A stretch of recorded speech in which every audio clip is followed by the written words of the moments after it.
पवन सिंह के लिए ये क्या बोल दी डिम्पल सिंह। जी हां दोस्तों, आपका स्वागत है मेरे चैनल ऑसम भोजपुरी पर। वीडियो को पूरा देखिएगा। वीडियो पसंद आए तो वीडियो को लाइक और चैनल को सब्सक्राइब कीजिएगा।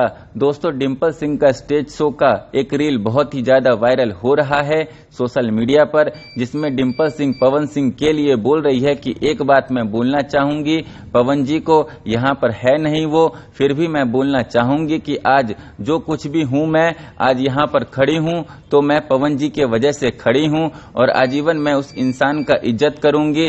कहल ना जाला कि दुनिया आर चल जाओ या पार चल जाओ, डिम्पल सिंह हमेशा पवन सिंह के लिए खड़ी थी, खड़ी है और खड़ी रहेगी। क्यों जानते हैं? क्योंकि वो आदमी मुझे इस काबिल कर दिया है ना कि आज आराम में आती हूं तो कोई भी बोलता है कि अरे पवन सिंह के हीरोइन जातिया, अरे पवन जी के घर के जातिया, बड़ा बड़ा अन्य बातें बोलते हैं। दोस्तों, ये तो मुझे नहीं पता कि डिम्पल सिंह का ये स्टेज शो कब का है, पर दोस्तों इस स्टेज शो का ये रील बहुत ही ज्यादा वायरल हो रहा है सोशल मीडिया पर। वैसे दोस्तों, आप लोगों को क्या लगता है कि पवन सिंह और डिम्पल सिंह का फिर से एक साथ गाना आना चाहिए कि नहीं?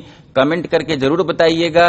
फिर मिलते हैं किसी नए वीडियो में। वीडियो पसंद आए तो वीडियो को लाइक और चैनल को सब्सक्राइब कीजिएगा।